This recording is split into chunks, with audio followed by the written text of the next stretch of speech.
In this video, I want to give you some additional tips about groups related to your site.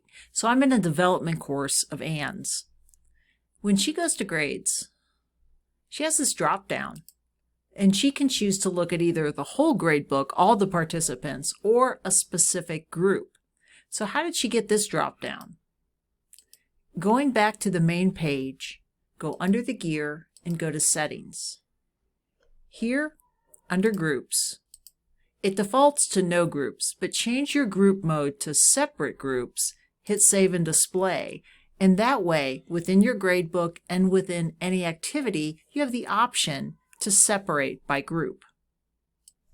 Tip number 2. It is not fun to click on each activity and check the group mode. So here's a quick way to do it. From the course main page, turn editing on. What you're going to do is look at various icons. So for example, here's a team-based introduction. I can tell from looking at that icon that's set to no groups. If I wanted to change it, all I have to do is click that little Weeble icon. If you let your mouse hover, I've now made it separate groups, and I didn't even have to go to the settings. Scrolling back up, one of the challenges with TRATs is that you have a team, but only one person submits, but you need to replicate that grade for everyone in the group. How do you do that? Your first step is to go to Grades. Then you locate wherever the TRAT is. So for example, here with this Week 2 TCAT, scrolling down, I can see that certain team members have submitted, but most people don't have grades, and I need to copy over the scores for the whole team. What's the easiest way to do that?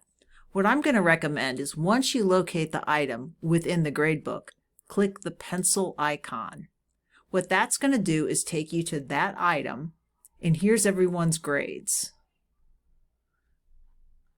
Now, because I made this particular quiz, I'm able to separate by group. What I'm going to do, off to the side here, rather than all participants, I'm going to flip this over to K9.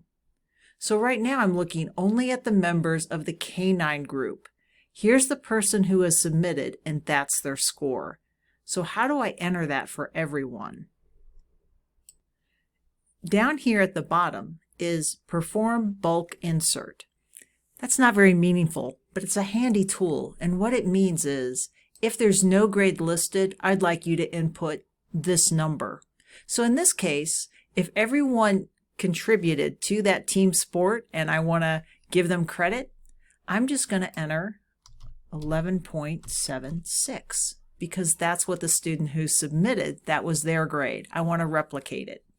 So I'm going to say for everywhere there's a blank, put this number, and then I hit Save. I get this message, grades were set, come back, it's done for everybody. My next step, I just picked the next group. So I was doing K9, so now I could do equine. Same step, perform bulk insert, input the score, and hit Save. I'm not going to do every group, but I also want to show you within that item, that was under TCAT. You can see where it's adding this sort of tannish color. Just be aware, that's something the teacher sees, students do not, and it just lets you know their grade was overridden. This quiz score is not coming from a quiz attempt. I've manually entered a grade. That's all that color means. I hope these tips help.